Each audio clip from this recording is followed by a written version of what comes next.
ডিমাকুছিৰ দৈমুনগৰত 4দিনীয়া কাৰ্যসূচীৰে অনুষ্ঠিত বড়ো সাহিত্য সভাৰ 64 সংখ্যক অধিৱেশন আৰু সাহিত্য উৎসৱৰ দেওবাৰে সফল সামৰণি পৰে।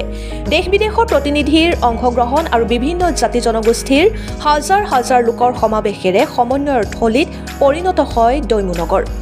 বাগৰুম্বা চিফুঙৰ সুৰত মুখৰ হৈ পৰা দৈমুনগৰত দেওবাৰে অন্তিম দিনাও অগণন লোকৰ সমাৱেশ ঘটে। বড়ো সাহিত্য সভাৰ সভাপতি ডক্টৰ সুৰত নাৰ্জাৰীৰ সভাপতিত্বত অনুষ্ঠিত মুকলি সভাত আদৰণি ভাষণ প্ৰদান কৰে আদৰণি সমিতিৰ সভাপতি তথা বিধানসভাৰ অধ্যক্ষ বিশ্বজিৎ দৈমাৰীয়ে।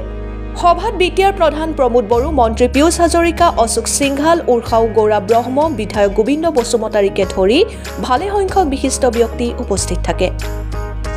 খৈৰাবাৰীৰ পৰা ধীৰেন মহলীয়া ৰিপৰ্ট, অৰুণোদয় আছাম।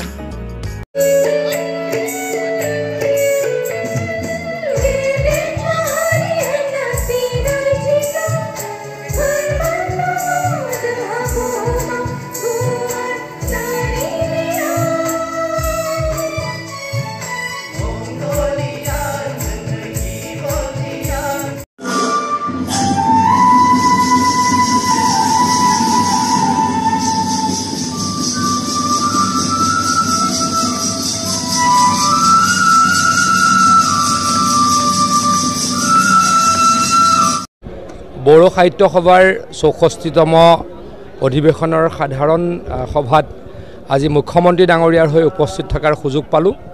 অত্যন্ত ভাল লাগিল। বড়োসকলে যোৱা সময়খিনিত যথেষ্ট পাৰদৰ্শিতাৰে উন্নতি কৰিছে। তেখেতসকলৰ আৰু উন্নতি হওক, সাহিত্যৰ ক্ষেত্ৰত হওক, অৰ্থনৈতিক ক্ষেত্ৰত হওক, সামাজিক ক্ষেত্ৰত অলৰেডি তেখেতলোকে খুব দৃঢ়ভাৱে খোজ দিছে। জাতিটোৰ উন্নতি হওক, তাৰ কাৰণে ভগৱানৰ ওচৰত প্ৰাৰ্থনা কৰিছোঁ আৰু মুখ্যমন্ত্ৰী ডাঙৰীয়াৰ হৈ এই বিশেষ সভাখনত উপস্থিত থাকিবলৈ পাই অত্যন্ত সুখী হৈছোঁ।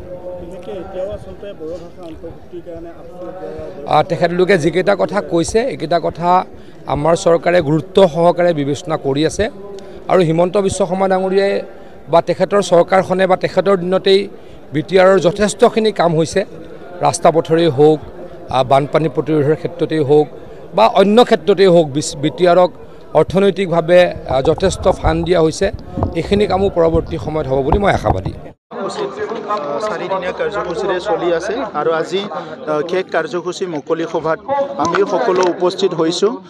বড়ো সাহিত্য সভাৰ এই 64তম যিটো অধিৱেশনত বড়ো সাহিত্যিক, বড়ো কবিসকলৰ লগতে আমাৰ বুদ্ধিজীৱীসকল, ৰাজনীতিক নেতাসকল, চিন্তাবিদসকল সকলো অংশগ্ৰহণ কৰিছে। 1952 চনত বড়ো সাহিত্য সভা জন্ম পোৱাৰ পৰা আজিলৈকে বড়ো ভাষাৰ উত্তৰণৰ কাৰণে বড়ো মিডিয়াম স্কুলৰ বড়ো মিডিয়ামত আজি কলেজ ইউনিভাৰ্চিটিত আমাৰ ছাত্ৰ ছাত্ৰীয়ে শিক্ষা গ্ৰহণ কৰাৰ কাৰণে এই ভাষাত গৱেষণা কৰাৰ কাৰণে বিভিন্ন কামবিলাক বড়ো সাহিত্য সভাই কৰি আহিছে আৰু বড়ো সাহিত্য সভাৰ আপ্ৰাণ চেষ্টাতে আৰু বড়ো জনগোষ্ঠীৰ জাতীয় সংগঠনবিলাক আৰু সকলো লগ লাগি পেলাই বড়ো ভাষা 8 শিডিউলত অন্তৰ্ভুক্ত কৰা হৈ গ'ল আৰু অনাগত দিনত বড়ো ভাষাটো নেশ্যনেল লেভেলত আৰু ইণ্টাৰনেশ্যনেল লেভেলত মানে বড়ো ভাষাটো প্ৰতিষ্ঠা কৰাৰ কাৰণে যিখিনি কাম বড়ো সাহিত্য সভাই কৰি আছে, ইয়াত বিটিআৰ চৰকাৰে আমি 100% সহায় কৰি আছোঁ আৰু সহায় কৰি যাম।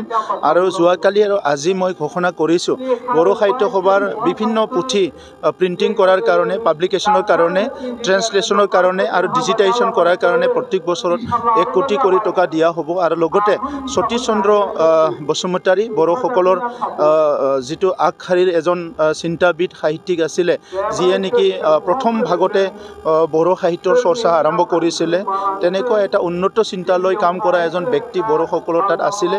এই সতীশ চন্দ্ৰ বসুমতাৰীৰ নামত বড়ো সাহিত্য সভাৰ কেন্দ্ৰীয় কমিটিৰ কাৰণে এটি মডাৰ্ণ ডিজিটেল লাইব্ৰেৰী কাম আৰ্কাইভ এই ফাইনেন্সিয়েল ইয়াৰত আমি বড়ো সাহিত্য সভাৰ কাৰণে অনুদান দিবলৈ গৈ আছোঁ, যাতে সেইটো নিৰ্মাণ কৰিব পাৰে। গতিকে মই আজি খুব আনন্দিত, ইয়াত আমি সকলো উপস্থিত হৈছোঁ। অসমৰ মুখ্যমন্ত্ৰী ডাঙৰীয়াক মই ধন্যবাদ জনাব বিচাৰোঁ। বড়ো সাহিত্য সভা আৰু নিখিল বড়ো ছাত্ৰ সন্থাৰ ডিমাণ্ড হিচাপে, দাবী হিচাপে যোৱা সময়বিলাকত মুখ্যমন্ত্ৰী ডাঙৰীয়াই কলেজ প্ৰভিন্সিয়েলাইজ কৰা বিভিন্ন স্কুল কলেজত এপইণ্টমেণ্ট দিয়া ইনফ্ৰাষ্ট্ৰাকচাৰ ডেভেলপমেণ্টৰ বহুতখিনি কাম আগবঢ়াইছে বাকীখিনিও মুখ্যমন্ত্ৰী ডাঙৰীয়াই যি সমস্যা আছে সমাধান কৰাৰ কাৰণে কথা দিছে আজি অসমত ইনক্লুচিভ গ্ৰথ আৰু যিটো ইনক্লুচিভ ডেভেলপমেণ্টৰ কথা মুখ্যমন্ত্ৰী ডাঙৰীয়াই চিন্তা কৰিছে সেইটো আগৰ দশকবিলাকত বা আগৰ সময়ত আমি দেখিবলৈ পোৱা নাছিলোঁ গতিকে আজিৰ সময়ত মুখ্যমন্ত্ৰী ডাঙৰীয়াৰ নেতৃত্বত মই আশা কৰোঁ যে বড়ো ভাষা আজি যিটো অৱস্থাত আছে ইয়াতকৈ আৰু বহুত আগবাঢ়ি যাব পাৰিব বড়ো সাহিত্য সভালৈ মই 64তম যিটো অধিৱেশন ইয়াৰ মই অভিনন্দন জনাইছোঁ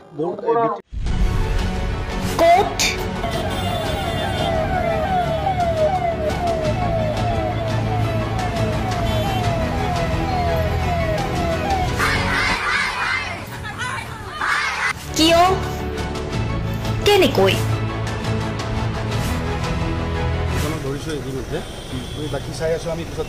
দুৰ্নীতি ৱাইফজনীয়ে কৈছে বোলে এওঁ মোৰ হাজবেণ্ড আপুনি কোন হে ক'বলৈ এওঁ অবৈধ বুলি অনিয়ম ভ্ৰষ্টাচাৰ একো নায়কতাবাদ এতিয়াৰ পৰা আৰু নহ'ব আমি দিম সত্য বাতৰি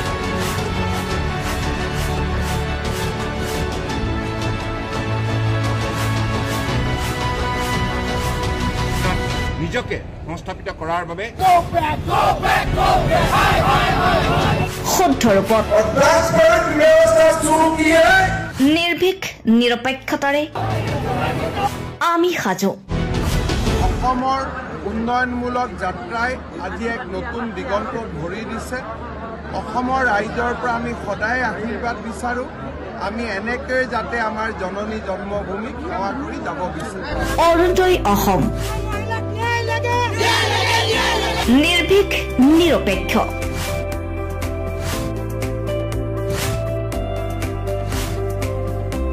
ৰাইজৰ বাবে ৰাইজৰ পক্ষত অৰুণোদয় অসম